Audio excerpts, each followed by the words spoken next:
ನನಗೆ ಬಾಂಬ್ ಕಟ್ಬಿಡ್ರಿ, ನಾನು ಪಾಕಿಸ್ತಾನಕ್ಕೆ ಹೋಗ್ತೀನಿ, ಬೇಕಾದ್ರೆ ಸುಸೈಡ್ ಬಾಂಬರ್ ಆಗಿ ಹೋಗ್ತೀನಿ ಅಂತ ಹೇಳ್ತಾರೆ. ಇವೆಲ್ಲ ಏನಂದ್ರೆ ಅತ್ಯಂತ ಬಾಲಿಷ್ಯವಾದಂಥ ಹೇಳಿಕೆಗಳು. ಮಿಲಿಟ್ರಿ ನಂಬಿ ಸುಮ್ಮಿರ್ರಿ ಸಾಕು. ನೀವೇನೂ ಭಾಷಣ ಮಾಡೋದು ಬೇಡ, ನೀವು ಹೋಗೋದು ಬೇಡ. ನಮ್ಮ ಜವಾನರ ಬಗ್ಗೆ, ನಮ್ಮ ಸೈನಿಕರ ಬಗ್ಗೆ, ನಮ್ಮ ಮಿಲಿಟ್ರಿ ಶಕ್ತಿಯ ಬಗ್ಗೆ, ನಮ್ಮ ಇಂಟೆಲಿಜೆನ್ಸ್ ಬಗ್ಗೆ ವಿಶ್ವಾಸ ಇಟ್ಟು ಶಾಂತ ರೀತಿಯಿಂದ ಇರ್ರಿ. ನೀವು ಅದ ಮಾಡುವುದು ಅತಿ ದೊಡ್ಡ ಸೇವೆ. ನೀವು ದೇಶಕ್ಕೆ ನೀವು ಇಲ್ಲಿದ್ದ ಬೇರೆ ಏನೂ ಮಾಡೋದು ಬೇಡ. ನೀವು ಸ್ಟೇಟ್ಮೆಂಟ್ ಕೊಡಲಾರ್ದ ಅವರ ನೈತಿಕ ಸ್ಥೈರ್ಯವನ್ನು ಕುಸಿಯಲಾರದಂತೆ ಮಾಡೋದು ಬಹುದೊಡ್ಡ ಸೇವೆ. ಜಮೀರ್ ಅವರ ಭಾಳ ದೊಡ್ಡ ಪ್ರಮಾಣದ ತ್ಯಾಗ ಮಾಡಲಿಕ್ಕೆ ಹೊರಟಿದ್ದೀರಿ. ನಿಮ್ಮಂಥ ತ್ಯಾಗ ದಾನ ಮಾಡುವಂಥವ್ರು ಯಾರೂ ಇಲ್ಲ.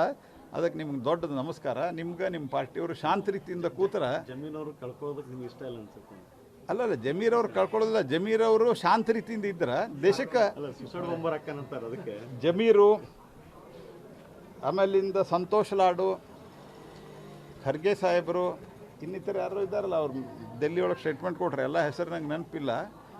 ಸಿದ್ದರಾಮಯ್ಯನವರು, ಡಿ ಕೆ ಶಿವಕುಮಾರ್ ಅವರು ಟೆರರಿಸ್ಟ್ಗಳು ನಮ್ಮ ಬ್ರದರ್ ಅನ್ನಲಿಲ್ಲ ಅಂದ್ರೆ ದೇಶ ಅತ್ಯಂತ ಶಾಂತ ರೀತಿಯಿಂದ ನಡೀತದೆ, ರಾಜ್ಯವು ಶಾಂತ ರೀತಿಯಿಂದ ನಡೀತದೆ.